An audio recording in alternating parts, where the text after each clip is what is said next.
Mateo capítulo 7, versículos 13 y 14, donde la Escritura nos dice, está hablando el Señor: entrad por la puerta estrecha, porque ancha es la puerta y espacioso el camino que lleva a la perdición, y muchos son los que entran por ella, porque estrecha es la puerta y angosto el camino que lleva a la vida, y pocos son los que la hallan. Uno de los retos que tenemos todos los que nos dedicamos de una u otra forma a exponer la palabra de Dios es cómo extraer los principios de las Escrituras y aplicarlos a nuestra situación particular. Este es el extraordinario reto. No se trata de que contemos lo que aparece en las Escrituras, se trata de que extraigamos de las Escrituras los principios para aplicarlos a la vida cotidiana. Entonces, la exposición de hoy va en ese contexto con algunos matices. Lo primero que tengo que decir es que esto no es un sermón, ni es una predicación, porque no estamos ni en la casa del Señor, ni en el día del Señor, donde sí que tenemos que ser rigurosos con lo que el día del Señor requiere para la edificación de su pueblo. Entonces, en este sentido, me voy a apartar un poco. Vamos a introducir algunos aspectos adicionales de lo que supondría una predicación en el día del Señor, porque lo que hoy pretendemos es adentrarnos en una analítica que nos lleve a pensar un poco más, abriendo un poco más el espectro, para que luego nos dé lugar también al debate que tendremos posteriormente. Así que voy a pinchar un poco en algunos sitios para ¡ay, que me ha dolido! ¡Ay, no estoy de acuerdo! ¡No estoy de acuerdo! Pues estupendo. Si lo que se trata es del debate, que podamos debatir y abrir nuestras mentes a cosas que a lo mejor estamos demasiado encerrados dentro de la Biblia, pero la Biblia ocupa absolutamente todas las áreas de la existencia del ser humano sobre la tierra. Entonces, tenemos que huir de la religiosidad y ser un poco más prácticos en las enseñanzas que las Escrituras nos exponen, porque son para toda la vida. Teniendo esto en cuenta, vamos a dividir nuestra exposición en 4 puntos. Vamos a auditar, a contrastar, a afrontar y a considerar. Si tomáis nota, los que podéis tomar nota, luego tendremos también argumentos para ir añadiendo al debate, porque si no, luego se nos olvida todo de lo que estamos hablando. Así que vamos a ver, auditando. En nuestro entorno, la auditoría forma parte de cualquier actividad cotidiana y la vamos a estudiar, vamos a establecer una auditoría en 3 aspectos. El primero va a ser de una empresa. Vamos a auditar a una empresa. Si estuviéramos en una empresa, sea lo que sea que fabricara, desde un tornillo hasta un software complejo, con expectativas de que esta empresa pudiera operar en cualquier país del mundo y de acuerdo a su plan de negocio y al propósito por el que los accionistas han puesto su dinero en esta corporación, estableceríamos unos objetivos para que se cumpla el propósito que la empresa tiene para obtener su posicionamiento en el mercado y garantizar su viabilidad y su rendimiento. Pero esto lo tenemos que hacer con absoluta conciencia porque nos jugamos todo nuestro dinero en este proyecto. Así que haríamos una auditoría con cierta frecuencia a fin de no desviarnos del camino marcado y poder cumplir los objetivos que los dueños de la empresa requieren para obtener la rentabilidad y su posicionamiento en el mercado sobre este particular. Técnicamente, la auditoría en una empresa tiene el objetivo de detectar los errores e irregularidades o desviaciones del propósito para el que fue creada y de sus actividades dentro del marco legal y operativo para evaluarlas y recomendar medidas correctoras a fin de que puedan cumplir los objetivos de su existencia y su propósito. Por lo tanto, si tenemos una fábrica de tornillos, esto es lo que debemos producir, tornillos. Si tenemos unos ingenieros de software que implantan soluciones de Big Data de altísimo nivel, pues es eso en lo que nos tenemos que dedicar, porque es nuestro negocio. Así que esto es lo que se hace en una auditoría en una empresa. Y todas las empresas están de acuerdo en que de vez en cuando hay que hacer una auditoría bastante profunda para saber dónde estamos.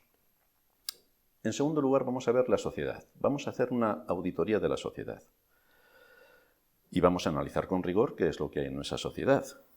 Supuestamente vivimos en una democracia. Tú le preguntas a cualquiera, ¿en qué régimen político vivimos? Democracia. Vivimos en una democracia.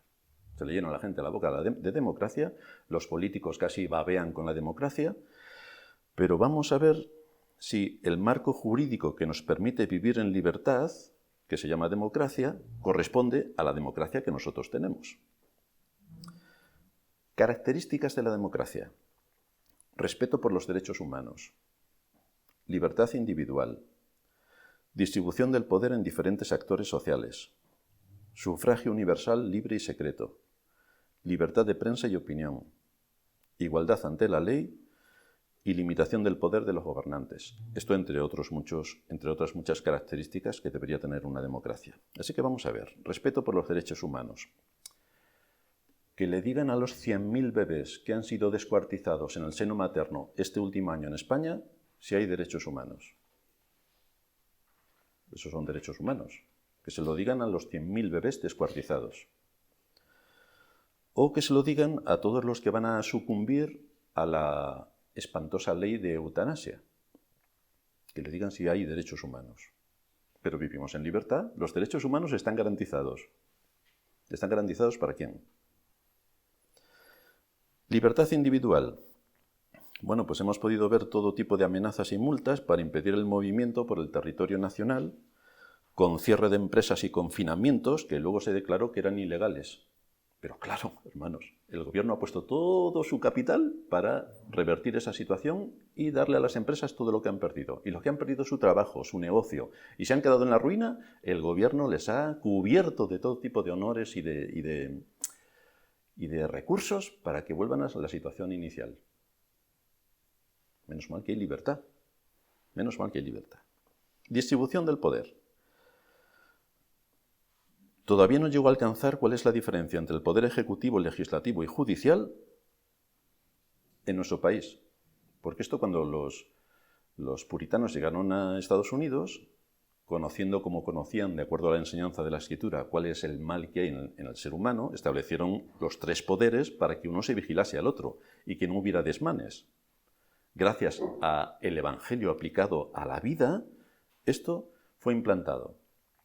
Y todos los países occidentales, ¡oh, qué gran descubrimiento! Vamos a aplicar esto también, poder ejecutivo, legislativo y judicial. Así uno se vigila al otro. Como podemos ver en nuestro país, efectivamente, uno vigila al otro. El poder ejecutivo manda y los demás se callan. Así que estamos en democracia, pero nunca vista. Sufragio universal. Pero depende de dónde votes. Porque un voto en Teruel corresponde a 30 votos en Madrid. Así que no es un hombre un voto. No. Depende de dónde vivas. Tu voto vale 1 o vale 500. Depende de dónde vivas. Menos mal que es sufragio universal, garantizando la democracia. Libertad de prensa y opinión.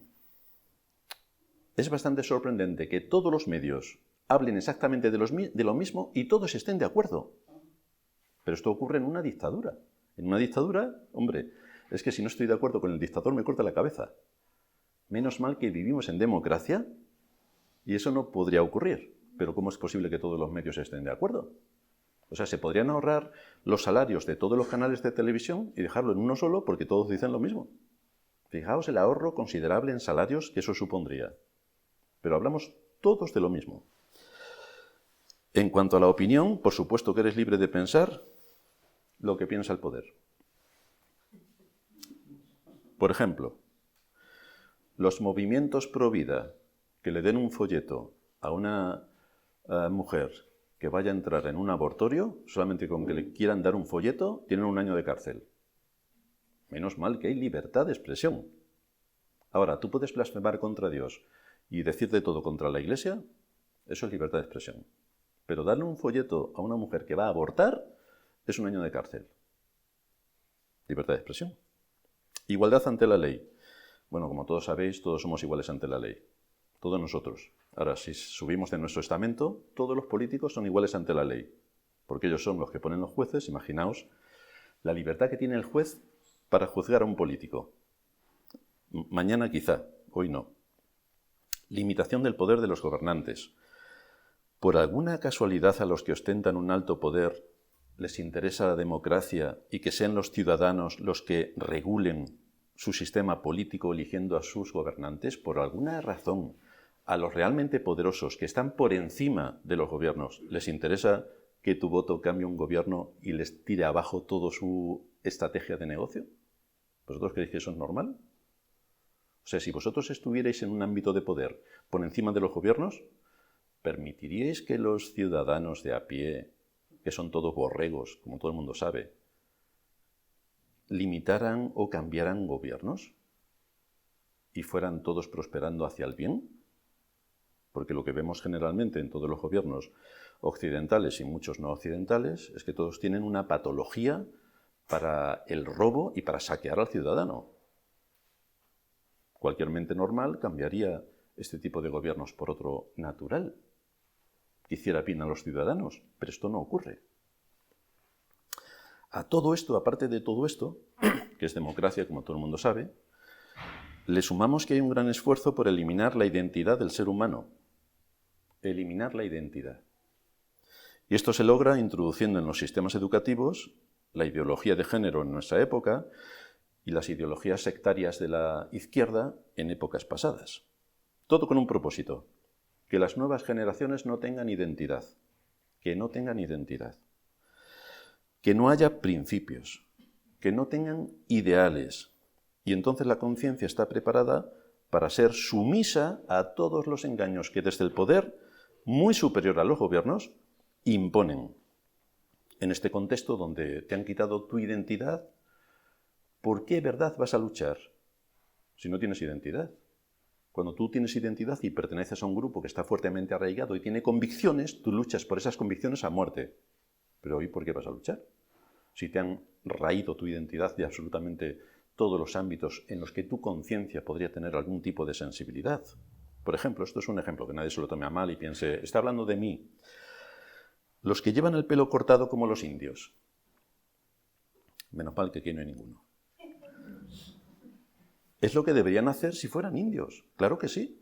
Tenemos que respetar las culturas. Y si ellos llevan el pelo cortado de una determinada manera porque son indios, pues por supuesto que sigan manteniendo así su pelo cortado. Pero si eso queda fuera de su contexto, entonces ahí hay manipulación. Porque esa no es tu cultura. Esas no son tus convicciones. Eso no tiene nada que ver contigo como ser humano en el contexto donde te estás criando.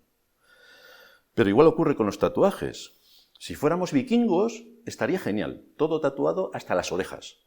Muy bien, porque eres vikingo y te tienes que identificar con tu cultura.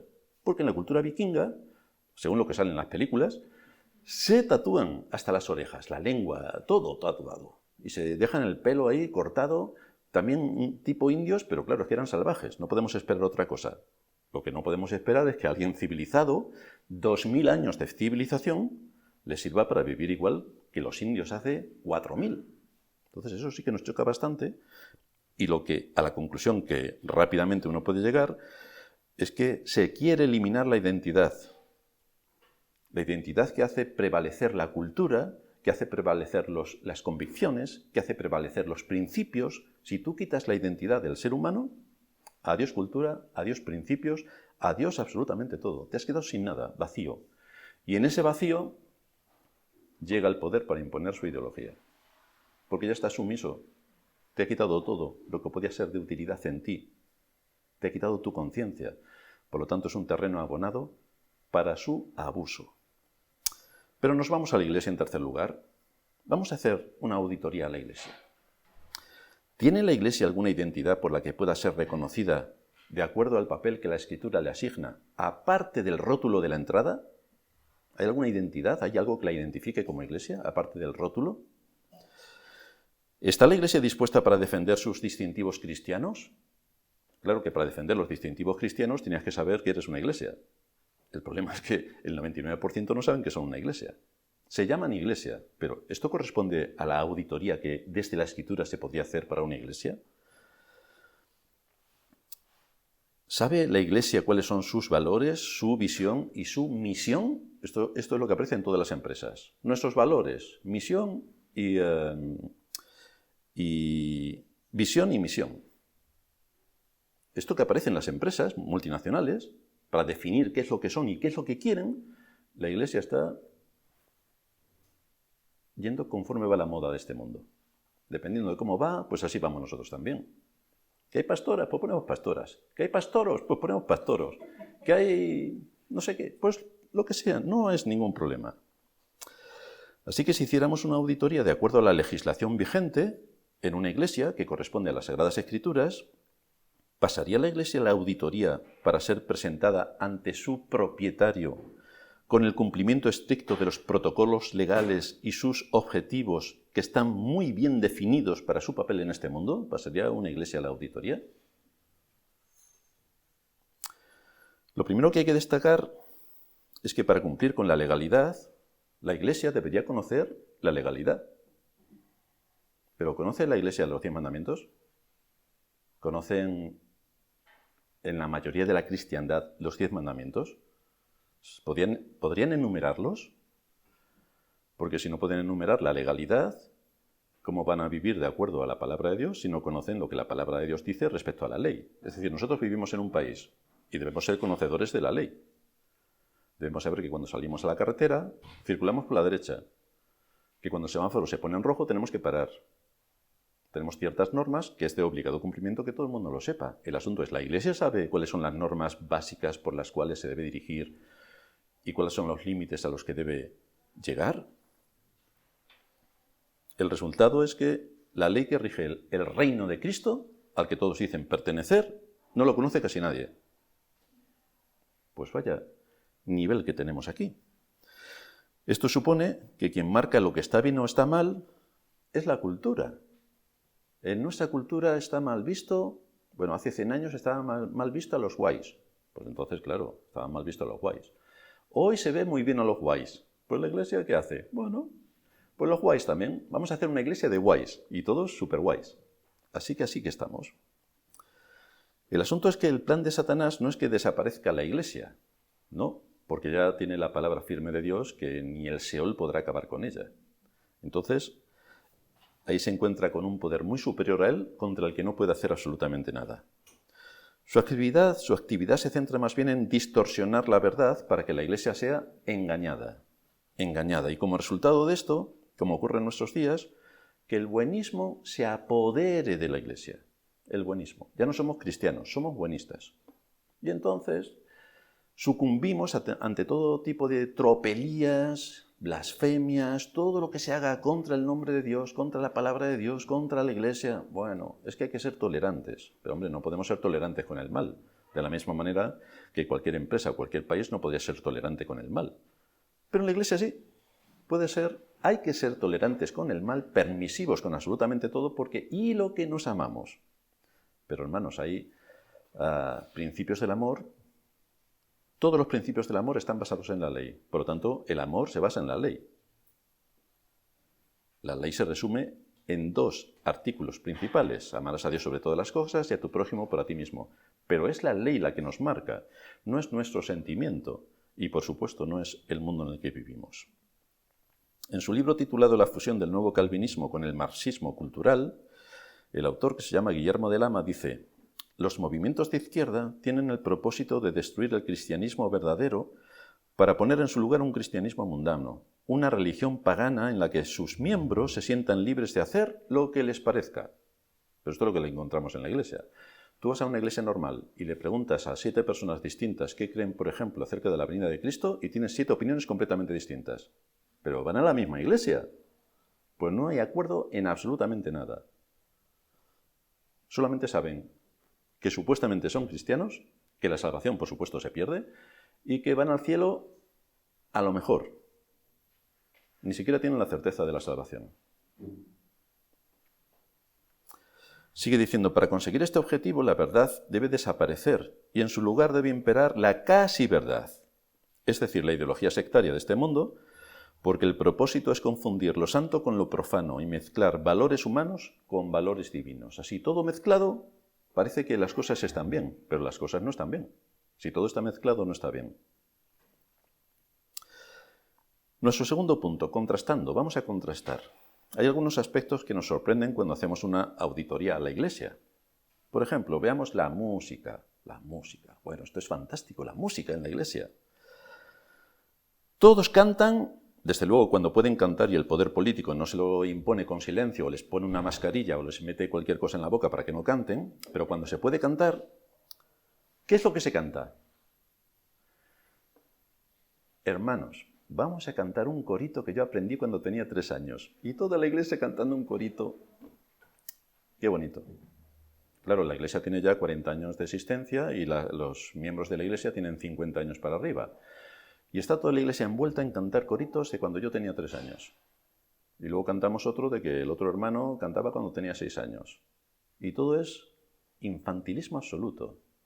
¿Hay carga de contenido teológico en lo que se está cantando? No. ¿Pero a quién le importa?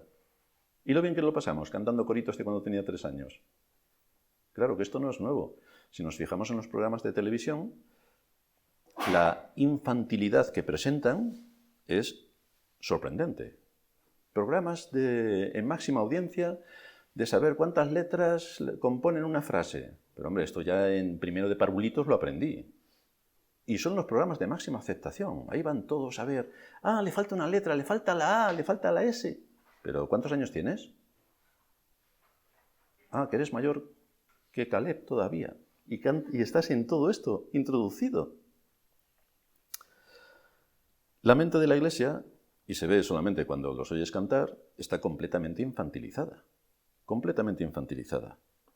De hecho, es un gran aporte social el que la iglesia haya tomado todo el infantilismo que nos envuelve en la sociedad para incluirlo en la iglesia. La iglesia se debería centrar en la adoración, a lo mejor lo debería estudiar la iglesia en general, la cristiandad, de acuerdo a una mente instruida por las Escrituras, porque continuamente las Escrituras nos llevan a profundizar en lo que ellas nos están diciendo para saber cómo tenemos que vivir, especialmente cómo tenemos que adorar a Dios. Uno solamente tiene que entrar en una iglesia y en menos de un minuto se da cuenta si allí se está adorando a Dios o se está adorando a Satanás. Claro, la gente cuando le dices que adora a Satanás o le dices sinagoga de Satanás, ¡oh, qué escándalo! ¿Cómo puede decir tal cosa? Pero la Escritura lo define. Si no estás adorando a Dios, estás adorando a Satanás. Por lo tanto, es bastante serio este asunto. La iglesia se debería centrar en adorar a Dios de acuerdo a su palabra y con una mente instruida en la verdad. Y se deberían cantar himnos de alto contenido teológico.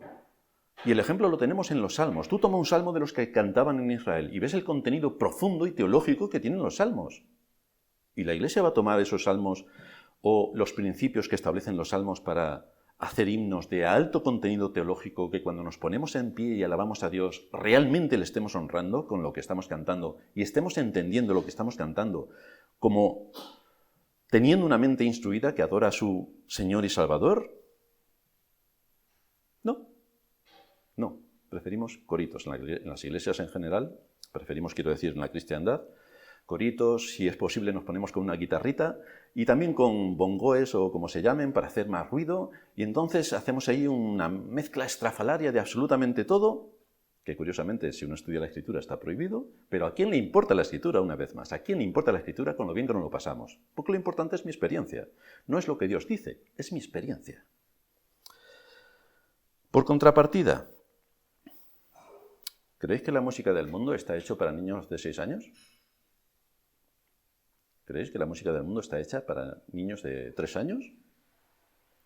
Porque tienen un alto contenido ideológico y saben exactamente lo que están diciendo y para quién lo están diciendo y qué es lo que pretenden con lo que están diciendo. O sea que ahí sí que se están formando conciencias que argumentan ideológicamente una carga muy alta contra el mal generalmente.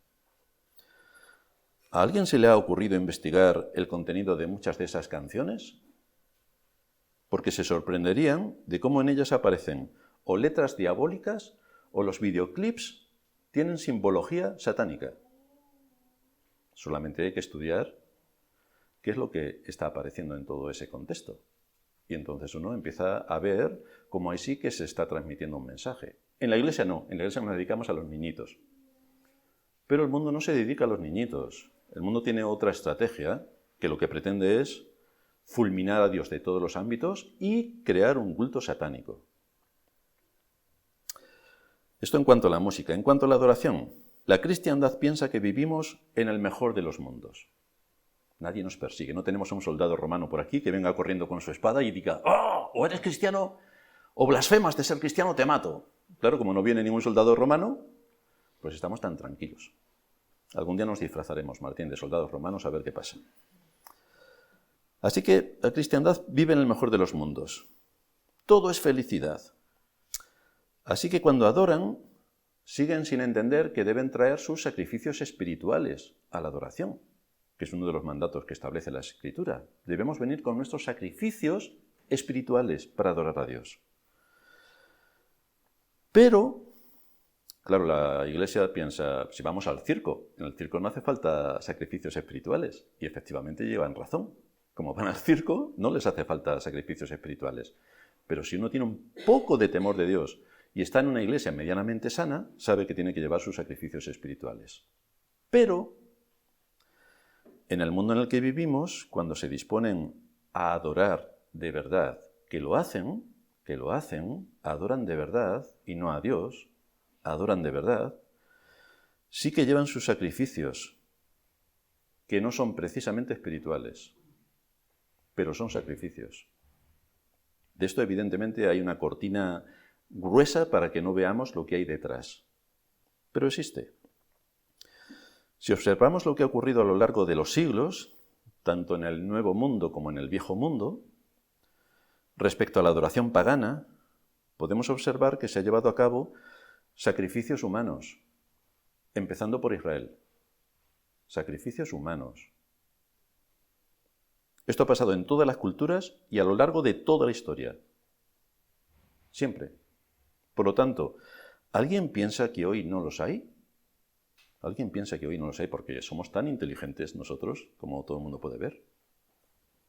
¿De verdad pensáis que hoy no hay este tipo de sacrificios, aunque históricamente siempre los ha habido, empezando por Israel? Dice el apóstol Pablo en 1 Corintios 10:20, antes digo que lo que los gentiles sacrifican, a los demonios los sacrifican y no a Dios, y no quiero que vosotros os hagáis partícipes con los demonios. Pero Pablo conocía la historia de Israel y sabía qué es lo que había pasado con los sacrificios.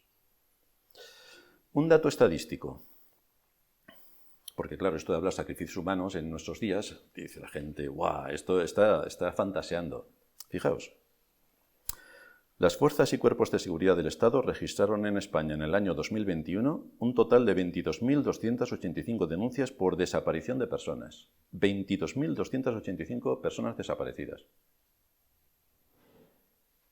¿A alguien le parece normal que desaparezcan en España 22.000 y pico personas? ¿Y nadie sabe de ellas? Vaya. O sea, se puede hacer un rastreo de tu móvil absolutamente en todo. Y por reconocimiento facial se reconoce todo. Y hay mucho más avance tecnológico del que podemos ver a simple vista. Y desaparecen 22.200 personas. Y esto no sale casi en ningún medio. Te tienes que ir a consultarlo a fuentes bastante explícitas. ¿Dónde han ido a parar las más de 22.000 personas? Pues vivimos en un mundo que no es el que nos cuentan. Una cosa es el mundo que nos cuentan, pero otra cosa es el mundo real. Hay un poder del mal operando con bastante precisión y crueldad en todos los ámbitos de la vida del ser humano. Satanás está operando con bastante precisión y, desde luego, con mucha más efectividad que lo hace la Iglesia desde el papel que Dios le ha asignado, que desde luego no hace nada. El objetivo fundamental es asestar un golpe mortal a Dios y a su palabra, y a los valores que se derivan de Dios y de su palabra. Y esto empieza desde los centros supuestamente educativos. Desde ahí empieza ya el origen del mal. Los principios que se enseñan desde la posición cristiana en la que estamos es que, en primer lugar, el ser humano está creado a la imagen y semejanza de Dios. Esta es una de nuestras convicciones. El ser humano fue creado. No evolucionó, luego lo veremos. Fue creado. Y creado es, ya estás creado. ¿Cuántos años tenía Adán cuando fue creado? Más o menos. ¿Le ponemos 30 años? Adán, tienes 30 años, has sido creado con 30 años. A partir de aquí, sigue tu vida. Pero esto es la creación, de esto estamos hablando. En segundo lugar, es Dios quien ha puesto en la conciencia de todos los hombres su ley. Esto es inapelable porque ha ocurrido en todas las culturas. Todo el mundo sabe que matar está mal. Todo el mundo lo sabe, independientemente de su cultura. A los niños no le tienes que enseñar que matar está mal, ellos lo saben. Pero los objetivos principales de los movimientos de izquierda y actualmente globalistas también se resumen en dos. Destruir la familia, porque es el núcleo imprescindible desde donde se construye la sociedad con valores, por lo tanto hay que acabar con la familia. Lo segundo, destruir el cristianismo, porque es un obstáculo extraordinario para alcanzar los objetivos de la agenda globalista, antiguamente llamada izquierda. Por lo tanto, estos son dos asuntos a hundir con todos los medios al alcance que se pudieran tener. Y es interesante ver las diferencias, porque si Dios dice que Él creó al hombre, la ideología de este mundo dice que fue el azar y que luego apareció un mono y del mono, después del mono, aparecimos nosotros. Así que, pero esto se lo cuentas a cualquiera y dentro de las iglesias, y por supuesto aceptan que todo fue al azar, porque el Señor también puede actuar a través del azar, a través de su providencia, efectivamente, pero esto no es lo que dice la Escritura. La Escritura dice que Dios creó, no fue algo al azar, es que Dios creó.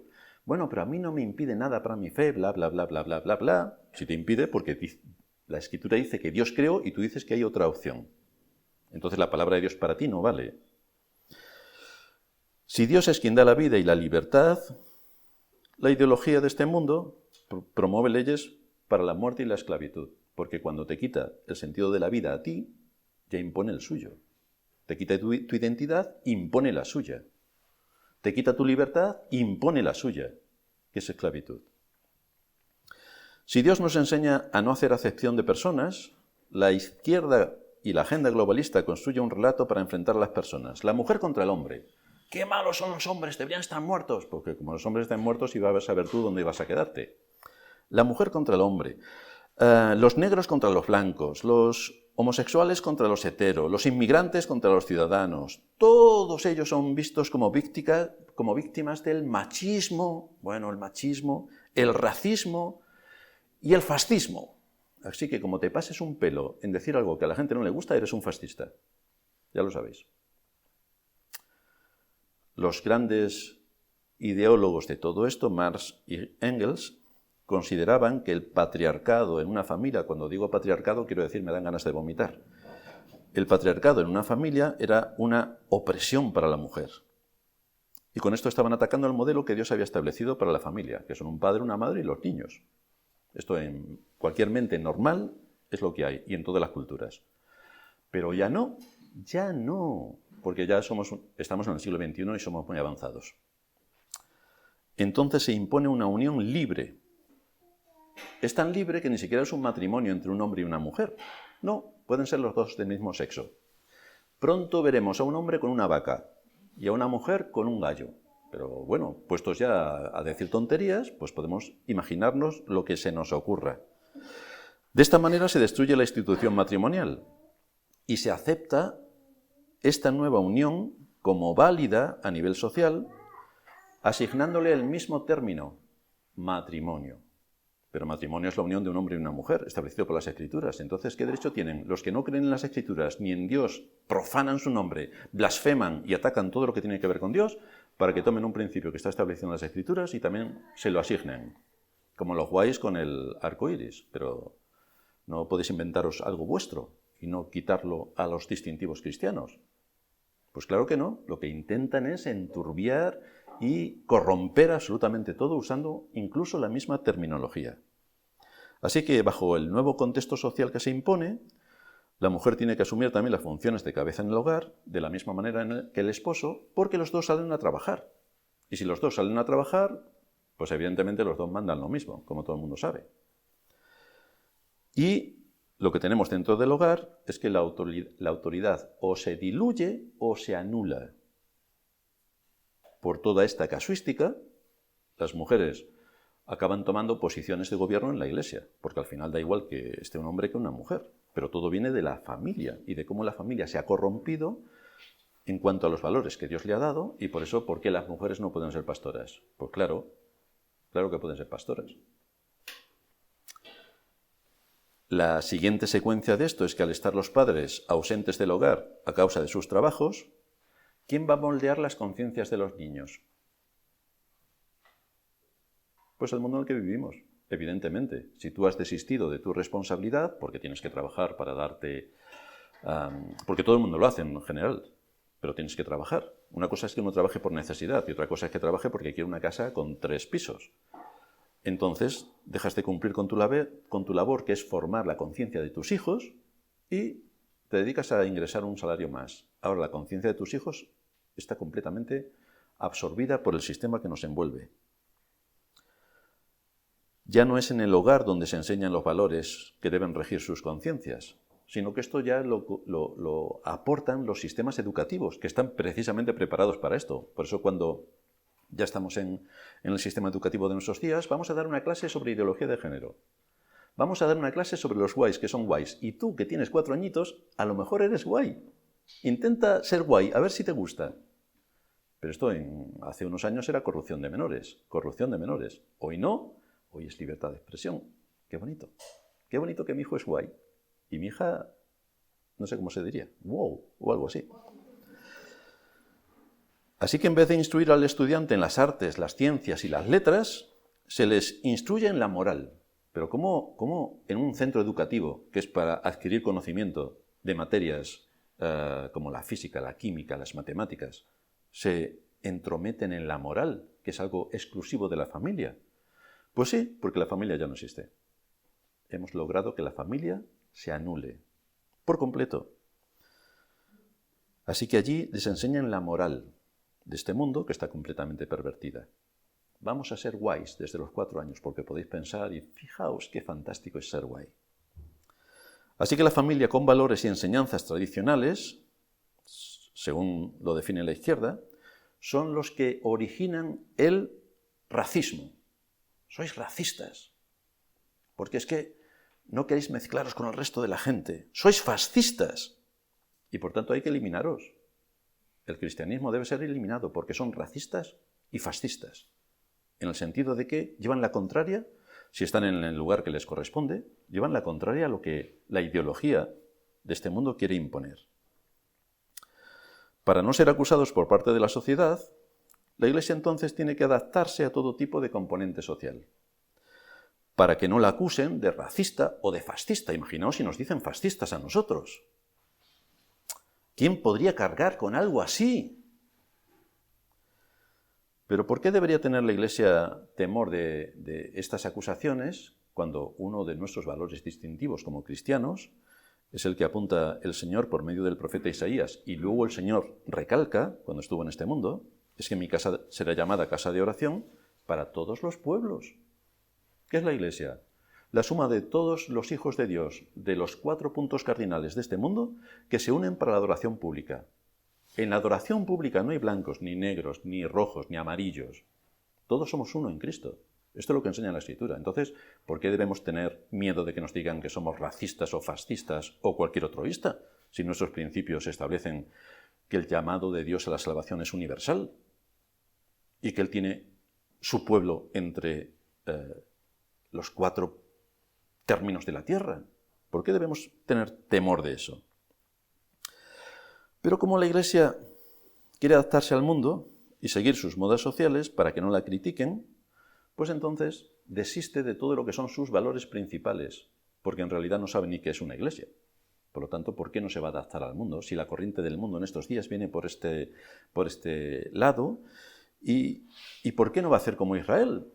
Que cuando veía que las naciones vecinas tenían un rey, yo quiero un rey. Cuando veía que las naciones vecinas adoraban a Baal, yo quiero adorar a Baal. Cuando veía que las naciones vecinas sacrificaban sus hijos a Baal, yo también. Bueno, pues así es donde estamos, en el mismo lugar. Así tenemos consecuencia de que con este desastre que hay dentro de la unidad familiar, la razón por la que vemos a los jóvenes que son insolentes con las personas mayores, algunos mayores también, y que son rebeldes contra la autoridad, es porque no reconocen la autoridad en su hogar, si han sido criados solos. ¿Qué autoridad van a reconocer? Cuando nosotros éramos pequeños, y más por imposición cultural que otra cosa, tu padre te miraba y te ponías firme y casi a temblar. Hoy miras a tu hijo y el que se pone a temblar eres tú. O sea que las cosas han cambiado bastante. Si no han respetado a sus padres, quienes los alimentaron, vistieron, atendieron, le dieron todo lo que necesitaban para su desarrollo, los cuidaron cuando estaban enfermos y les dieron todo su amor y cariño, si no respetan a sus padres, ¿van a respetar a la policía? ¿Van a respetar a las personas que tienen autoridad en los ámbitos donde se mueven? ¿Van a respetar a un pastor de una iglesia? Esto es de risa. Por supuesto que no. Por supuesto que no. Pero el adaptarse al mundo tiene más consecuencias. En nuestros días se niega que exista una verdad absoluta, porque se afirma que cada persona construye su propia verdad sobre la base de sus propios sentimientos, de sus deseos, de sus emociones y sobre todo de su experiencia. Queremos algo experimental. Bueno, todas las cadenas que tienen, todas las cadenas de gran consumo, lo que buscan es la experiencia del cliente, que tú te sientas allí como en tu casa. Claro, el propósito es que sintiéndote como en tu casa empieces a meter cosas en el carrito y no pares hasta que ya no te quepa nada más en el carrito. Ese es su propósito. Pero la Biblia está muy lejos de buscar este objetivo. La Biblia no se basa en cuál es tu experiencia, porque de acuerdo a tu experiencia te vamos a dar lo que tú quieras. No, es que tú tienes que darle a Dios lo que Él quiere, no Dios a ti lo que tú quieres. Es bastante difícil, bastante distinto. En nuestros días, por tanto, se niega que exista una verdad absoluta porque se afirma que cada persona construye su propia verdad sobre sus sentimientos, sobre sus experiencias. Y esto es lo que también encontramos dentro de la Iglesia. Y es algo que el mundo ha copiado, porque el tema es lo que cada uno siente. Yo estoy a gusto en una iglesia si me hace sentir bien. Si llego allí, todo el mundo me da un café, me dan abrazos, besitos, luego cantamos coritos infantiles, luego tenemos culto libre en que cada uno cuenta sus experiencias de lo que ha hecho, pero no te pases de 5 minutos, que si no nos da tiempo a todos.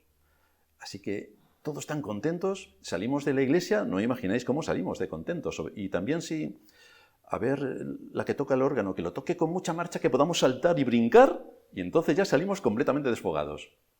Fantásticos. Ahora, ¿esto es lo que Dios demanda de la adoración? ¿Es lo que decíamos al principio? ¿Esto es lo que Dios demanda de la adoración? De esta manera, lo que Dios establece bajo los principios fundamentales de la adoración, el principio regulador de la adoración que se llama, en la Iglesia ha sido completamente eliminado. La ley de Dios ha sido completamente suplantada. Ya no es necesaria ni la ley de Dios, por eso la cristiandad no se la sabe, porque soy yo quien establece lo que está bien o mal delante de Dios. Es de acuerdo a lo que yo siento, lo que está bien o lo que está mal. Es de acuerdo a lo que yo siento. No es de acuerdo a lo que Dios dice, es de acuerdo a lo que yo siento. Esta presión, que ha abarcado a toda la cristiandad, quitó a Dios de su trono ya en la creación. ¿Es Dios el creador? Por supuesto, para la mayoría de la cristiandad no, porque los relatos que aparecen en Génesis sobre cómo Dios creó al mundo ya se niegan en la cristiandad, se niegan. Quitó a Dios de su trono también la Iglesia en la providencia, porque las cosas pasan de forma casual, como todo el mundo sabe. Es una casualidad, todo lo que ocurre en el mundo es casualidad, es fruto del azar. Quitó a Dios también de su trono en la redención, porque fijaos que algo de una dimensión extraordinaria, como es la vida eterna, yo tengo en mi mano tomar la vida eterna o no, desde la perspectiva divina. Desde la perspectiva humana tenemos muchas cosas que hacer, pero es que esto también se atribuye a la perspectiva divina. De manera que Dios no es el todo en la redención, no, soy yo. Soy yo a quien debe someterse la voluntad de Dios. No, la voluntad de Dios es la que prevalece, gobierna, domina y ejecuta. No, yo también tengo mucho que decir en este aspecto. Así que Dios es simplemente un espectador que como mucho suplica con su voz temblorosa al hombre, sálvate, yo te doy la mano, sálvate. Así presentan a Dios, al Dios omnipotente y poderoso. Lo presentan como un casi vagabundo, pero esto es de ser un miserable. El Dios de la Escritura, que se denomina grande y temible, del que se nos dice que Jehová de los ejércitos es su nombre, ha dado paso a un abuelito bonachón que regala bombones y chucherías a sus criaturas, porque a fin de cuentas todos son buenas personas. Todos, al final todos vamos a ir al cielo, porque Dios es bueno. Claro, claro. Francis Schaeffer dice, Nos debemos preguntar dónde hemos estado como creyentes en la batalla por la verdad en nuestra cultura. ¿Hemos estado como evangélicos en la primera línea del frente que lucha por la fe? Lamentablemente debemos decir que esto raramente ha ocurrido. La mayor parte del mundo evangélico no ha luchado en esta batalla y ni tan siquiera ha sido capaz de ver que estamos en una batalla, ¿no? Cuando se trata de los temas candentes de nuestra sociedad, contrarios a las Escrituras, el mundo evangélico no ha dicho nada, o peor aún, no ha dicho nada diferente a lo que el mundo decía. Aquí está el gran desastre del mundo evangélico, no defender la verdad como verdad. Ante esta situación solo hay una frase que lo defina: se ha adaptado a la cultura, ha asumido el relato, se ha vuelto sal sin sabor. La Iglesia, sigue diciendo, se ha amoldado al espíritu de nuestra época. Primero, se ha rebajado la importancia de la Escritura, de manera que muchos, que se llaman cristianos, mantienen un conocimiento tan débil de la Biblia que no son capaces de definir la doctrina. No solamente en el aspecto bíblico, sino también en cómo se relaciona con áreas como la ciencia, la historia y la ley. 0. ¿Te sabes Juan 3:16? Ya es suficiente.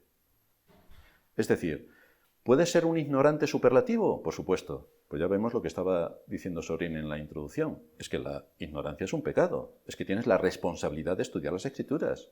Estudia las Escrituras, inquiere en las Escrituras, profundiza en las Escrituras. Asegúrate de que tu conocimiento en las Escrituras tiene solvencia y que tiene potencia, que está bien fundamentado. Pero estudia.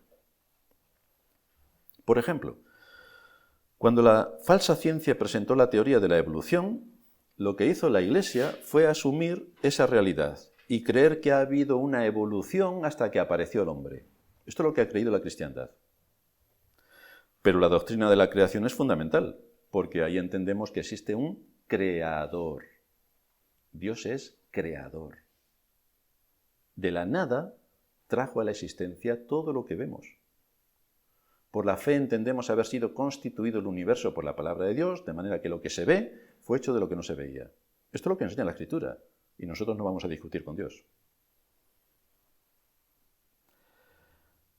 La Escritura dice que Dios creó al hombre a su imagen y su semejanza, y le dio una conciencia y una ley moral. Pero esto, los movimientos ideológicos de nuestros días, y esto viene de muy atrás, lo niegan rotundamente. En parte la Iglesia. Si parte de la Iglesia evangélica ha asumido la teoría de que los 6 días no fueron 6 días, sino 6 épocas, entonces, ¿por qué el resto de las doctrinas que se enseñan en Génesis no tienen la misma validez? Es una hipótesis y todo queda en la ambigüedad, pero la Escritura dice que fueron 6 días. Lo dice en la creación, lo dice el 4.º mandamiento. Acuérdate del día de reposo para santificarlo. ¿Y cómo sigue el mandamiento? No harás en él obra alguna. Y termina diciendo, porque en 6 días hizo Jehová los cielos y la tierra. Lo ratifica en el mandamiento. Fijaos que mientras que en la Reforma las doctrinas afectaron a las artes, las ciencias y las letras para moldear una conciencia sana y una actividad íntegra del hombre en el mundo en el que Dios le había creado, la izquierda, la ideología de nuestra época, ha introducido en todos los ámbitos sociales, desde usar la radio, la música e Internet, para destruir absolutamente todo lo que Dios hizo y, sobre todo, moldear las conciencias de los jóvenes para que, como todo el mundo sabe, Dios no existe. Porque si existe, lo veríamos. Claro, y si pudiéramos no ver a los lelos, no veríamos a nadie, por esa misma razón de 3. Como parte de la estrategia para dominar la cultura desde la ideología que nos invade, se incluye incorporar personajes famosos para convencer de que algo que es contrario a la razón y a la moral parezca que es así. Y ahí tenemos el método de la ventana de Overton, que si queréis luego lo podemos comentar en qué consiste. Pero es presentar en los medios masivos de comunicación todo lo que tiene que ver para convencer y anular todo lo que corresponde a los valores morales que la Escritura establece. Pero este es el objetivo de Satanás, erradicar la palabra de Dios de la faz de la tierra, porque erradicando su palabra, erradicas al Dios mismo. Nuestro tercer punto, afrontando. En nombre de la libertad cristiana se consiente todo dentro de la cristiandad porque somos cristianos. ¿Y un cristiano por qué se caracteriza? Aparte de poseer un lelo. ¿Por qué se caracteriza? Porque dice a todo que sí, sí, sí. Bueno, pues el Señor dijo muchas cosas que no, y los apóstoles y los profetas. Pero el cristiano de hoy, hombre, ¿cómo que no? Si la Escritura dice que por medio de la locura de la predicación muchos se salvan, por medio de la locura de la predicación muchos se salvan, la cristiandad actúa como dementes predicando como locos. Pero no es a eso a lo que se está refiriendo Pablo. Pero claro, si eres un ignorante, lees textos, los interpretas como te da la gana y haces el indio. Pues efectivamente. Así vemos a muchos de los grupos que se llaman cristianos haciendo de indios en un ritual. Con una falta de formación tan extraordinaria, esto ha permitido que la cultura y la ideología se infiltren en la Iglesia, la dominen y la perviertan. Pero es que además esto no solo es lo que el mundo vende, es lo que a nuestra vieja naturaleza le gusta. ¿A quién no le gusta hacer el indio? Pues si tienes un poco de marcha, te gusta hacer el indio y hacer tonterías. Pero para eso tenemos la Escritura y tenemos los principios distintivos que nos llevan a actuar correctamente delante de Dios. Si en el antiguo Israel copiaron a rajatabla las modas de las naciones vecinas, en nuestra época, evidentemente, vemos a las iglesias copiando la moda de que hay que luchar por el medio ambiente. Pero esto es un papel de la Iglesia. Pero, ¿y lo bonito que es el medio ambiente? O las vemos convirtiéndose en una ONG, haciéndoles la competencia a una ONG. Pero tú eres una ONG. Por eso decimos que ¿cuál es la identidad de la Iglesia? Puede pasar una auditoría, pero tú eres una ONG. Pero es que tenemos que tener actividad social. Pero ¿ese es el mandato que Dios te ha dado a ti? O sea, ser columna y baluarte de la verdad es repartir arroz. Pero aquí tenemos la perversión de absolutamente todo lo que tiene que ver con Dios, con su palabra, con la Iglesia y con la función de la Iglesia en el mundo, o con la función de cada uno de nosotros como cristianos en el mundo. Es como si nuestra fábrica de tornillos resulta que se entretiene en adivinar el horóscopo. Pero vamos a ver, que fabricamos tornillos. ¿Cómo es que nos dedicamos ahora aquí? Todos los empleados salen en sus mesitas de césped, en sus mesitas plegables, a adivinar el horóscopo a las personas que pasan por la calle. Pues vaya negocio que estamos haciendo con nuestra fábrica de tornillos. Pues así está la Iglesia, no hay mucha diferencia. La presión se ejerce también precisamente desde los medios de comunicación, que están tutelados por quienes están por encima de los gobiernos, para indicarle a la Iglesia cómo debe actuar. Y debe actuar de forma sumisa sobre lo que tiene que hacer. Porque evidentemente hay que obedecer al poder político, lo dice la Escritura. Someteos a las autoridades. Entonces, ¿nosotros qué vamos a hacer?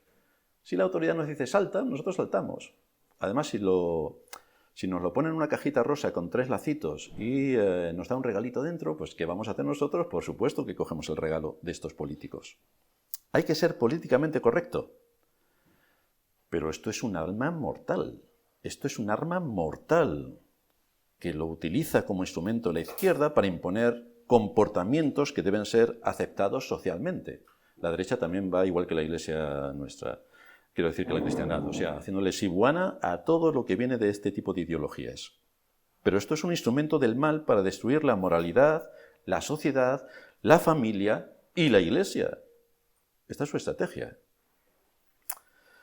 Pero si actúas como un verdadero cristiano, es decir, como un protestante, protestando, que es lo que somos, no tienes otra opción que la de ser políticamente incorrecto. Políticamente incorrecto. Y estar dispuesto a que te acusen los de afuera y la inmensa mayoría de los que son evangelicoides, a que te crujan. Bienvenido. Entonces te recuerdan. Tienes que abrir las puertas de la Iglesia para actuar como una ONG, porque tienes que tener sensibilidad social y darle de comer a quien no tiene nada que comer. Tienes que enviar ayuda humanitaria a los ucranianos, porque no hay ninguna otra guerra en el mundo. Nadie más tiene necesidad salvo los ucranianos. Ahora, eso sí, nosotros tenemos que enviar ofrendas a los ucranianos, claro que sí. Y la Unión Europea les envía 500 millones de euros en armamento. Pero nosotros le enviamos arroz. Que no digo que no haya que enviarle arroz, simplemente que no nos tomen por idiotas. Simplemente eso. Es decir, tienes que hacer todo lo que la camarilla en este momento indica, y que están manipulando absolutamente todo, para que sucumbas a la presión de los medios de manipulación social, sin excepción, porque si no lo haces, si no te enfrentas a todo esto, a ver quién es el valiente que va a ir en contra de toda la corriente, cuando toda la corriente va en una misma dirección. A ver quién es el valiente que se pone en contra. A ver quién es el valiente. Quienes se oponen a todo lo que dicta el poder dominante y tienen una estrategia extraordinaria porque han estudiado mucho tiempo al ser humano y saben las limitaciones que tenemos y saben cómo embaucarnos y cómo llevarnos a todos como borregos. Quienes se oponen a todo lo que dicta el poder dominante y muestran un criterio lógico sobre lo que ocurre en los diferentes ámbitos, tanto en lo político, en lo científico, en lo sociológico o en lo religioso, tienen que ser censurados, porque hablan el discurso del odio. No pueden seguir hablando, hay que cerrarles la boca. El propósito de la ideología de lo políticamente correcto es silenciar a los que piensan que nos están engañando. Por esto, nos están engañando. No. Hombre, si lo dice nuestro presidente del gobierno, ¿cómo no lo vamos a creer? Claro que sí, la tos era impostada. Para la presión mediática y sectaria de nuestros días, cualquier persona que no acepte las nuevas normas sociales, ni la diversidad, ni la inclusión, ni el plan Kalergi, o que se cuestione las ideas del resto de ciudadanos que ya han sido manipulados, deben ser considerados racistas y fascistas. ¡Hala, enfréntate a eso, a que te digan, tú eres un fascista! Hombre, yo no quiero que me digan que soy fascista. Pues lo eres. Pues nada, te quedas con ese título de por vida. A ver quién es el valiente que se opone a la corriente de este mundo, si te van a llamar fascista. A ver quién es el valiente que se quita la mascarilla cuando el famoso comité de expertos inexistente, liderado por un inexperto existente y aplaudido, exaltado y sobredimensionado por todos los medios de manipulación social a la vez, dice que te pongas la mascarilla. Pues me voy a poner 3. ¡Hala! O me están contando un cuento. Nos cuentan un cuento sobre el clima cambiático. Claro que sí, el clima está cambiando. ¿Sabéis quién tiene la culpa de que el clima cambie? Las vacas. ¿De verdad? De verdad son las que más contaminan. ¿Por qué creéis que no se va a poder comer filetes de carne? Porque no va a haber vacas. Para nosotros, para otros sí, pero para nosotros no va a haber vacas. Y lo bueno que puede ser que comamos algo que a Anaís le gusta mucho. Gusanitos fritos, mosquitos en adobo, arácnidos a la plancha. Pero hombre, donde esté todo eso, estos sí que son manjares. Eso de un bistec a la parrilla, vuelta y vuelta, con patatas fritas alrededor. Esto no puede ser. Tenemos que ir... Así vemos cómo la manipulación tiene bastante éxito y que será normal dentro de poco en cuanto todos los medios de comunicación nos peguen la paliza de lo bueno que están los gusanitos fritos. ¿Quién no va a comprar gusanitos? ¿O quién se va a oponer a que alguien le diga, pero, en fin, donde está un filete, los gusanitos, pero los gusanitos también son animales del Señor? Entonces ya no hay más que hablar. Seguimos con los gusanitos. Otro ejemplo. Hay que manifestarse por los derechos de la mujer. Ejemplo de manipulación. Hay que manifestarse por los derechos de la mujer. Pero el cristianismo ya aplicó los derechos de la mujer y cambió radicalmente toda la estructura. Pero ¿a quién le importa el cristianismo? Nosotros vamos aquí a los derechos de la mujer. Hay que manifestarse, si es posible, de forma estrambótica, es decir, haciendo el ridículo. Hay que manifestarse liderados por la izquierda. Pero ¿por qué se manifiestan y reclamando qué cuando la izquierda está en el poder? Es decir, es como si decimos, queremos un pastor, y yo me pongo ahí también, queremos un pastor, pero si el pastor eres tú, no te has mirado al espejo, ¿por qué estás reclamando? Pero es así lo que están haciendo con todos estos movimientos. ¿Qué estáis reclamando? Si estáis en el poder, pues aplicar el poder como lo hacéis en todos los ámbitos.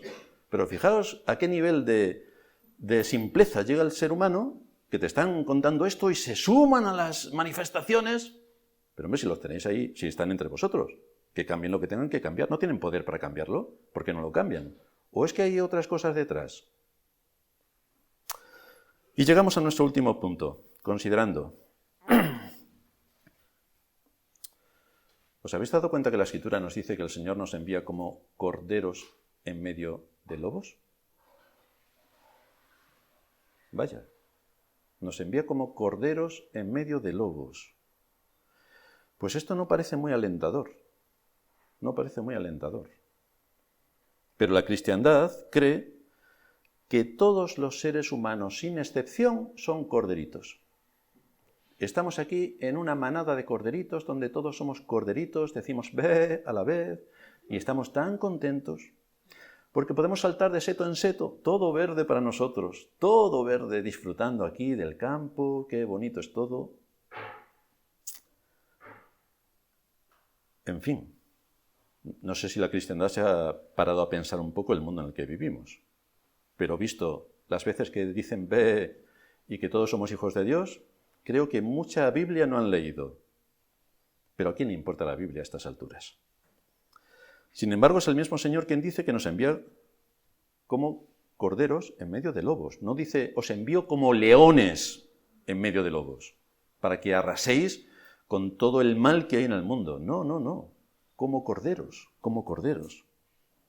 Y ya sabéis, como tengas hambre, bueno, para nosotros no, que comemos ya los filetes hechos, pero en condiciones normales, si uno tiene mucha hambre y ve un corderito, ¿qué es lo primero que se le pasa por la imaginación? Pues lo ves ya en el horno dando vueltas y con patatas panaderas debajo, evidentemente. Nosotros somos extraordinariamente suculentos para este mundo. ¿Y qué es lo que va a intentar hacer Satanás? Engañarnos más que a los otros, que ya los tiene engañados. Pero a nosotros no. A por la cristiandad. Somos su objetivo número 1 para devorarnos. Sin embargo, viendo el mundo en el que vivimos y lo que piensa la cristiandad, da la impresión de que el cristiano es muy poco diferente del no cristiano, a tenor de los hechos. Eso sí, dice que cree en Dios, pero los demonios también creen en Dios, así que no parece que haya mucha diferencia en algunos aspectos.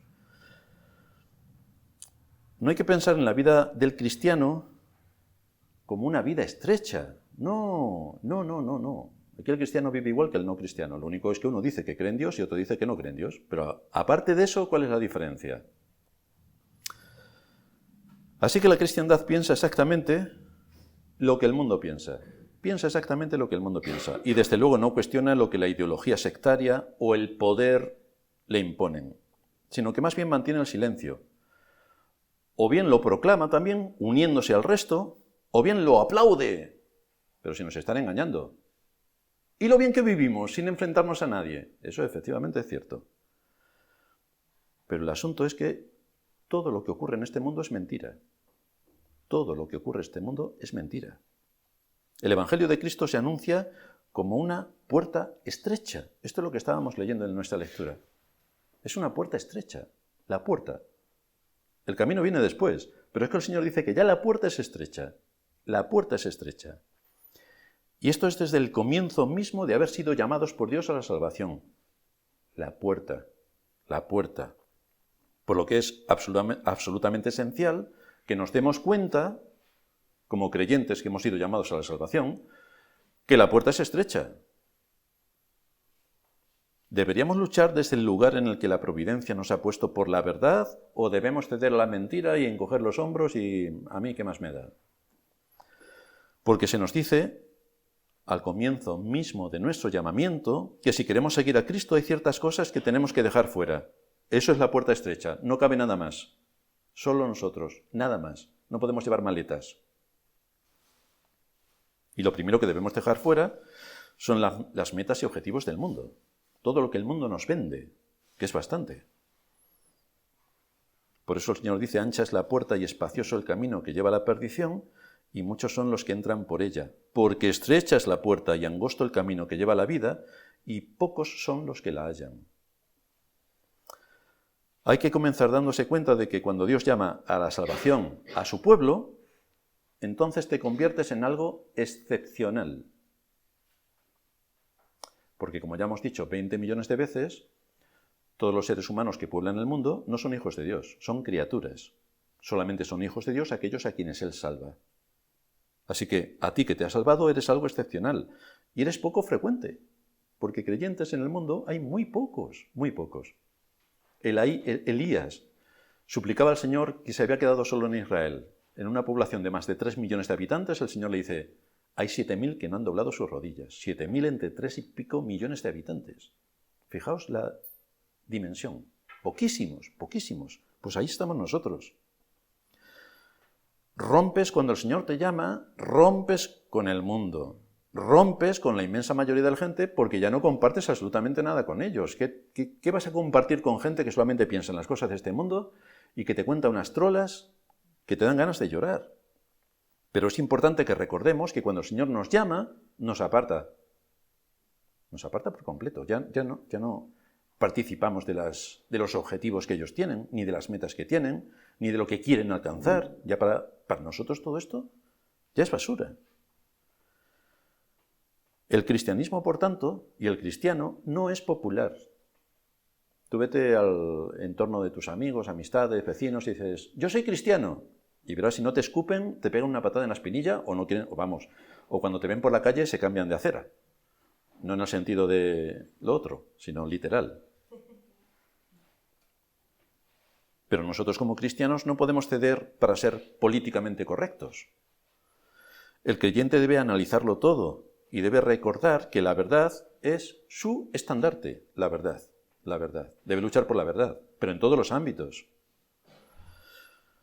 No es el buenismo, no es ser espiritualoide, no es seguir la corriente que se impone desde el relato oficial, tanto de la política como de la religión, sino que es ser consecuente con la vida, con la libertad, y todo basado en la verdad bíblica, empezando por la propia Iglesia. Nuestra Iglesia tiene que ser una Iglesia sana, y debemos exigirlo, de acuerdo a lo que enseña la Escritura. Nuestra familia debe ser sana, nosotros debemos ser sanos, y debemos ampliar todo lo que podamos ese círculo dentro de los entornos providenciales donde Dios nos ha puesto. Pero para esto hay que pensar con lógica y hay que actuar con discernimiento. Y ya sabéis que la lógica y el discernimiento en el contexto de la cristiandad casi brillan por su ausencia, pero es a lo que nos llama la Escritura. Tenemos que partir de la base de que todo lo que el mundo ofrece es mentira y engaño, porque está producido por su padre, el diablo, quien es homicida y mentiroso. Por lo tanto, no podemos esperar otra cosa. Por otro lado, el pasar en masa por la puerta ancha y el andar por el camino espacioso, por el camino ancho también, es lo que todo el mundo hace. Es a donde todo el mundo va, es por donde todo el mundo corre. El asunto es que nosotros corramos también con ellos, porque es que todo el mundo va por aquí. Pues si todo el mundo va por aquí, ojo, porque a lo mejor nosotros estamos yendo de forma equivocada, porque eso no es lo natural. Así que ojo, ojo.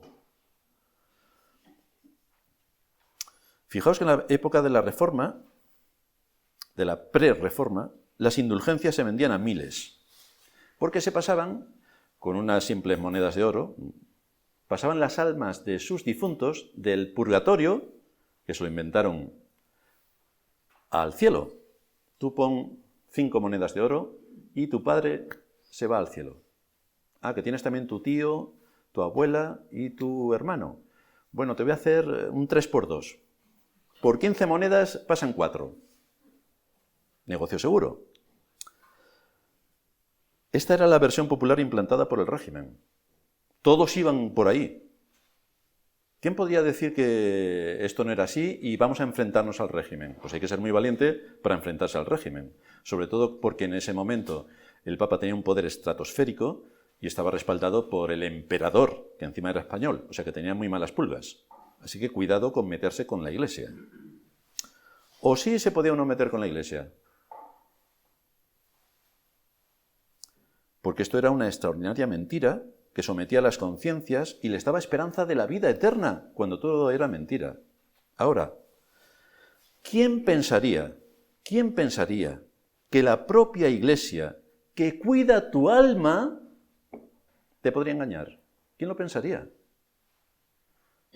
¿Quién puede pensar que nuestro gobierno, que nos ama tanto, que cada día nos envía besos y abrazos, y que se preocupa por nuestro bienestar económico y por nuestra situación mental, laboral, social, que tanto nos cuida. ¿Quién puede pensar que nos engañe?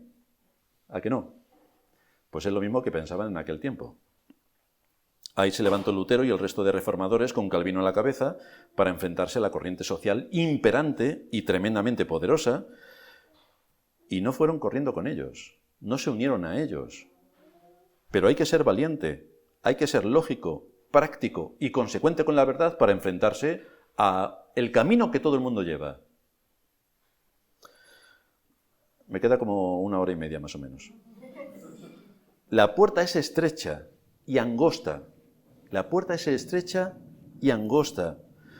Te conduce al juicio, a situarte delante de Dios cara a cara, a enfrentarte con la realidad de tu vida, de tu alma y de tu destino eterno. Ahí nos lleva la puerta. Somos hijos de la luz y del día, dice la Escritura. Por lo tanto, ¿qué se espera de quienes son hijos de la luz y del día? El tema es que no solamente debes abandonar el mundo, sino también el camino del mundo. Si Cristo es el camino, la verdad y la vida, ¿qué es lo que te ofrece este mundo? Te ofrece su camino a la perdición. Te ofrece su verdad, que es todo mentira. Y te ofrece la vida, que es la muerte. Así que ahí tenemos lo que ofrece uno y lo que ofrece otro. Desde luego la cristiandad está en otros asuntos. Pero es que toda esta argumentación es la que Satanás usó con Eva para seducirla. Hombre, con que Dios te dijo que esto era así, así, asao. No. Dios te mintió. Sigue tus propios instintos, sigue tu sensibilidad, sigue tu experiencia. Pero es también lo que Satanás le dijo al Señor en la tentación. Otra vez, dice Marcos 4:8, o Mateo 4:8. Otra vez le llevó el diablo a un monte muy alto y le mostró todos los reinos del mundo y la gloria de ellos. Y le dijo, Satanás al Señor, todo esto te daré si postrado me adorares. ¿Por qué le podría dar Satanás al Señor todos los reinos del mundo? ¿Por qué? Porque eran suyos.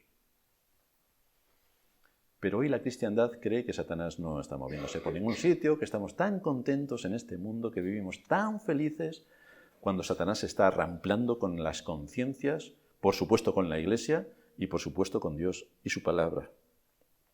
Y esto es lo que sigue haciendo hoy. Únete a la corriente y todo estará en paz.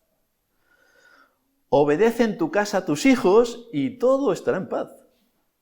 Que el pastor obedezca a las cabras que hay en la iglesia y todo estará en paz. Y nuestro Señor nos pone sobre aviso en contra del peligro de que te creas este cuento. De que te creas que has sido salvo y que puedes vivir como el resto del mundo vive. Porque eso es una indicación de que no eres salvo. Porque una vez salvos es cuando empieza la batalla. Esto va en contra de lo que dice la cristiandad. Te conviertes a Cristo, todos tus problemas acabaron. Bueno, si te conviertes a Cristo, prepárate para la batalla, porque no te quiero ni contar la que se avecina. La Escritura por eso nos dice que desde el mismo comienzo todo va a ser difícil, porque ya entras por una puerta angosta. Y que el camino va a ser, la senda va a ser muy estrecha. Ayer yo estaba haciendo las fotos para que no se perdiera nada en el entorno, claro está. Estabais subiendo por unas escaleras que tenían una pared a un lado y un pequeño precipicio al otro. Es de eso de lo que habla la Escritura cuando está hablando del camino estrecho. De que tienes una pared de piedra a un lado, en una montaña, tienes una senda estrecha y tienes el abismo al otro lado. De eso está hablando cuando menciona lo del camino estrecho. Es que como te salgas 1 milímetro, te caes al abismo. De eso está hablando. Así que no parece la vida cristiana, o la vida del cristiano, mejor dicho, no parece muy fácil, y muy entretenida, y muy divertida, y qué fantásticos somos todos, y vamos a ir todos al cielo. Por la enseñanza de la Escritura no parece que sea así. Si defiendes la verdad, entonces tendrás un problema. Como dice un meme, la verdad no está escondida, pero ahora la gente se esconde de la verdad. Así estamos. ¿A qué creéis que se refiere el Señor cuando dice: bienaventurados sois cuando por mi causa os vituperen y os persigan y digan toda clase de mal contra vosotros mintiendo? Gozaos y alegraos porque vuestro galardón es grande en los cielos, porque así persiguieron a los profetas que fueron antes de vosotros. ¿Y por qué persiguieron a los profetas? Porque muchas veces les hablaron de forma severa de que no entréis en guerra con Egipto, de que no adoréis a tal Dios, de que no hagáis esto, de que no hagáis lo otro. Siempre era no, no, no, no, qué paliza de profetas, siempre no. Pues de esto nos está hablando, de cosas prácticas de nuestro día a día. ¿Que me van a odiar si digo esto? Bienvenido. Esto es lo que siempre ha hecho el mundo con los creyentes. ¿Pero os habéis preguntado por qué en nuestros días esto no ocurre? Porque siempre ha habido una guerra a muerte contra los creyentes. ¿Y por qué en nuestros días esto no ocurre? Porque vivimos en el siglo XXI y somos todos tan permisivos. Todos nos queremos tanto. Queridos hermanos, no ocurre porque el creyente ha dejado de ser luz. Por eso no hay ningún enfrentamiento. Ha dejado de ser sal. Por eso a nadie le duele la herida. Ha dejado la Iglesia de tener sus distintivos. Por eso a quién le importa la Iglesia. Si no pintan nada, no pueden inquietar nada. Se reúnen ahí, como se hacen en muchos sitios, tocan la guitarrita 3 horas, están haciendo un espectáculo de danza macabra, luego alguno se tira al suelo, le ayuda a la de la limpieza a limpiar un poco la zona superior y poco más se alcanza. Luego se van todos a comer tan contentos y hasta el domingo que viene, amigos. Así que vemos que la Iglesia ha dejado de ser luz y sal y va de la mano literal con las tinieblas. Tan contentos. Acepta la mentira que le impone el contexto social y además se suma al relato impuesto por el poder para convencerse de que todo es así y de que todo es por amor. Por amor. Qué bonito. En la declaración a la que nos sumamos de nuestras iglesias hermanas en Alemania, dijimos lo siguiente, que es necesario recordarlo. Como cristianos debemos amar la verdad y caminar en la verdad, porque nuestro Señor es la verdad y su palabra es la verdad. Por lo tanto, no debemos creer en las mentiras y vivir de ellas, sino que estamos obligados a examinar y evaluar las declaraciones de políticos y científicos impíos que incluso niegan al propio Creador. Y esto es en referencia a que me tengo que poner la dosis por amor a mi prójimo. Y ahí decíamos, nos uníamos a este aspecto diciendo, si se quiere invocar el mandamiento del amor al prójimo, se puede incluso darle la vuelta y argumentar que la resistencia a las medidas tiránicas y de odio, de robo de la libertad por parte del Estado, es precisamente una expresión de amor al prójimo, ya que yo tampoco quiero aceptar la violación de los derechos, de la libertad y dignidad de mi prójimo, y quiero protegerlo de las penurias a las que el Estado le puede someter, del odio y de la discriminación. La resistencia a la tiranía es, por tanto, también una lucha por mi prójimo, así como por nuestros hijos y los hijos de nuestros hijos, para que ellos también puedan vivir en un país libre, protegiendo sus derechos, su fe y su conciencia. Pero es que el ataque es contra todo esto, contra nuestros derechos y libertades dados por el Creador a todos los seres humanos. Es un ataque contra la fe y es un ataque contra la conciencia. En todo esto está inmiscuido el poder político.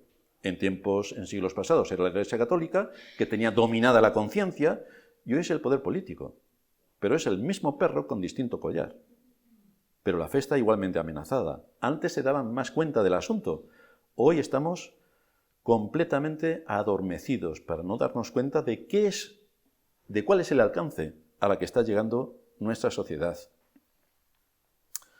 No debemos esperar que los hombres nos quieran cuando marcamos las diferencias que tienen que ver con nuestras convicciones profundas establecidas en las Escrituras. No debemos tener miedo. Es lo que creemos, es lo que confesamos, son nuestras convicciones y debemos luchar por ellas, aunque el mundo nos persiga. El Señor dice que nos van a perseguir, pero son nuestras convicciones. Cuando Cristo estuvo en el mundo, ¿qué hizo el mundo? Lo rechazó y lo llevó a la cruz, cumpliendo el plan de Dios para la salvación de su pueblo. Pero el mundo lo rechazó. Los hombres lo odiaron por ser lo que era. Y por eso dice Pablo que todos los que quieran vivir piadosamente en Cristo Jesús padecerán persecución. Y alguno puede decir, bueno, yo puedo padecer persecución si me persiguen por el Evangelio. ¿Y si te persiguen por decir la verdad? ¿Eso no es también sufrir por la causa de Cristo? ¿Que te persigan por la verdad? Porque hay muchas cosas que son mentiras en este mundo, por no decir todas. Pero si tú dices, hombre, esto no es así, es de esta otra manera, y das los argumentos lógicos por los que demuestras que es de otra manera, ¿cómo te vas a callar ante la invasión a la que nos vemos sometidos en este mundo?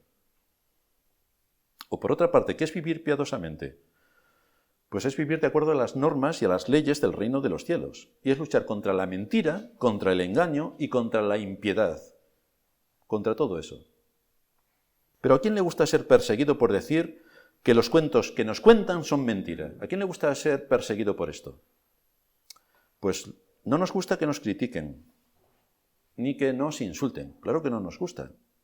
Nos gusta que las personas que hablan de nosotros lo hagan bien, educadamente, porque es muy incómodo saber que nos odian y nos critican.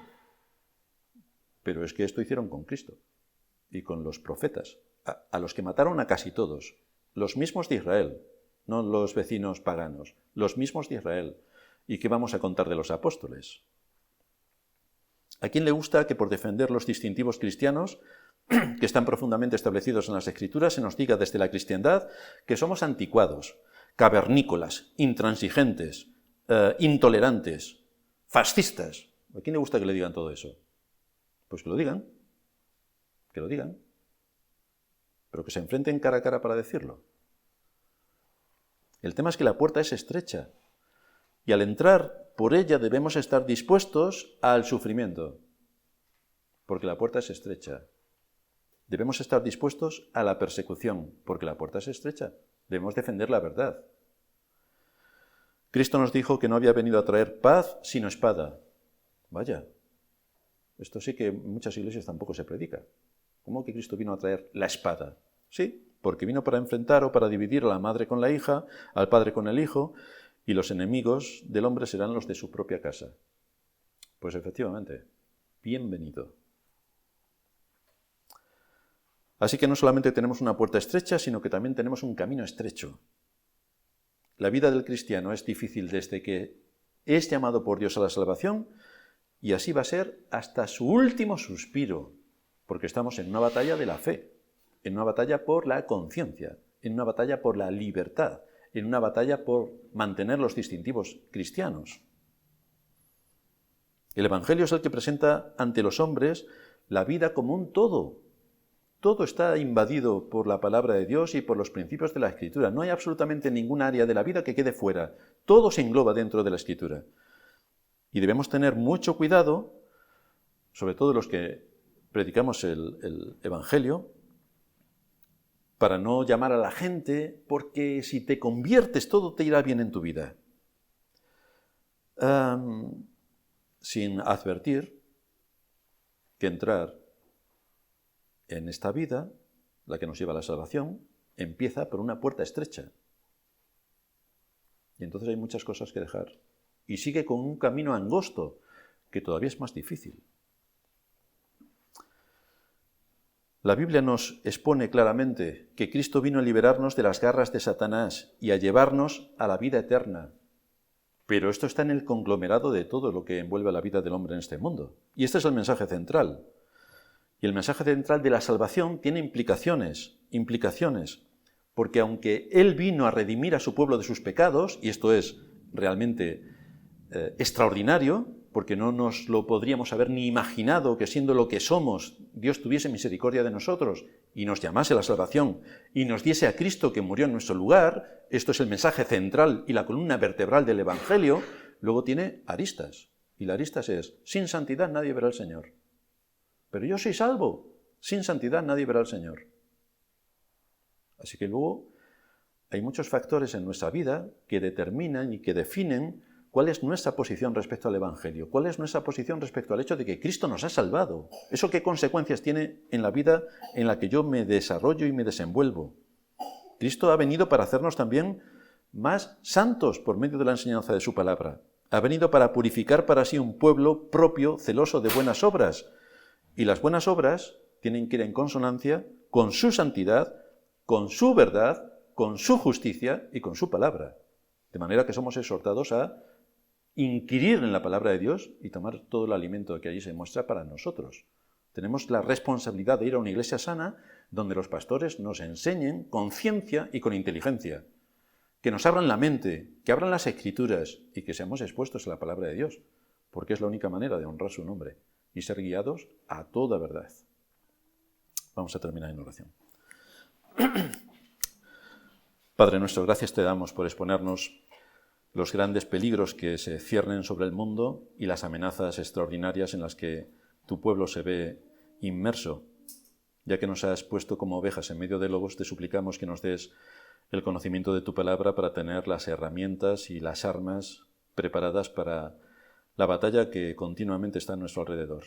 Que nos des una mente bíblica para que podamos estudiar todos los movimientos de la falsa ciencia, de la falsa religión, de la falsa sociedad en la que vivimos y que podamos identificar mediante tu palabra todos estos aspectos para descubrir el error y la mentira y sacar a la luz tu siempre preciosa palabra.